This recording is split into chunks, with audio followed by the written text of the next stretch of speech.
Okay, in this video, we're going to compare observational studies versus experiments, and which may be more appropriate and how they might be conducted.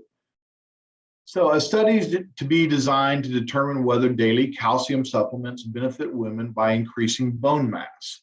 So how can an observational study be performed? Well, there are a couple ways here.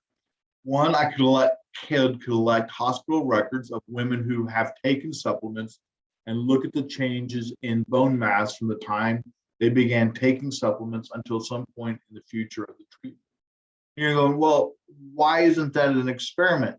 One, they've already elected to take the supplements on their own. So consequently, we didn't assign them to do so. We're just observing them doing it. And also, we don't even have another treatment group for comparison. And so this is why this is an observational study. Could be very effective, okay? Could be very effective at sitting there and going, hey, did their bone mass change? All right. So measure the bone mass. Number two, measure the bone mass of women currently taking the supplements and continue to observe them and take bone mass measurements. All right. So basically, this is a couple ways to go. And like I said, it would be wise to have a comparison group who is not taking the supplements. But because they were not assigned treatments, they were just taking this on their own, they are not considered, this is not considered an experiment. One with historical records. Here, they're doing it on their own, okay? So could we do, this is a time that we could actually conduct an experiment. So let's just say we take a group of 100 women of similar age and health status. Why am I doing that? I'm controlling for their age and health status. I don't want those to impact the study. I believe that they might. We know that there's a lot of bone loss that occurs in women after age 60. Okay, place all the 100 names into a bin and mix thoroughly. The first 50 names drawn would receive the calcium supplements. The remaining 50 would receive a placebo. The placebo also provides a baseline. So we have one receiving the medication, the placebo's receiving a baseline, so we know whether or not it's outside factors impacting bone mass. And then a health professional would measure the bone mass of the women before taking the supplement, and then 3 years after the supplements were taken.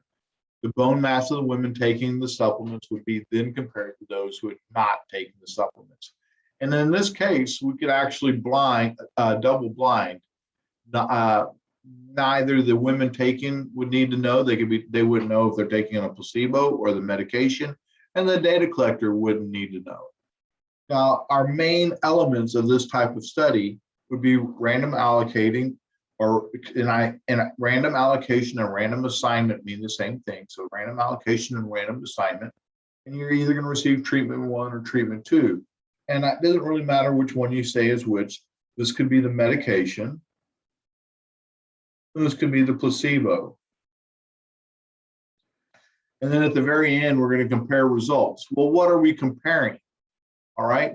Well, what we are comparing in this particular instance is bone mass. So we're going to compare bone mass after 3 years. All right. So we're seeing whether or not there's a difference. That way we know. All right. So here we have an example. Part A was an observational study. Part B was an experiment. Here we were working with historical records. Here we were watching someone doing what they were already doing. They weren't assigned to take the medication. They just chose to do so. And then here we have two groups that we're comparing. One group we assigned to the medication. The other group we assigned to a placebo. And at the end of time, we had a comparison. All right. So now we're going to take some examples and determine what's more appropriate, or a study or an experiment. A study is to be designed to determine whether daily calcium supplements benefit women increasing bone mass, which is more appropriate, an observational study or an experiment, and why. Either would be appropriate. We could do either one in this case, and very likely that's happened. However, only the experiment could show causation. That's really key. Only the experiment can show causation. The experiment would take more time and cost more money. always the case. Experiments take more time and cost more money. However, we could do an observational study or an experiment in this case. Either one would be appropriate. And remember, you can only generalize to the subject type that was in the sample. All right, you can only generalize to the population that is very similar to your sample.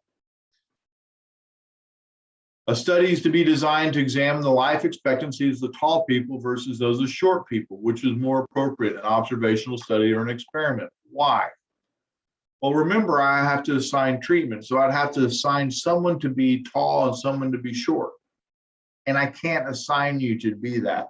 So in this case, an observational study is more appropriate for ethical reasons in that we cannot assign people to be short or tall without placing on the rack and stretching them out or shortening them by cutting off body parts.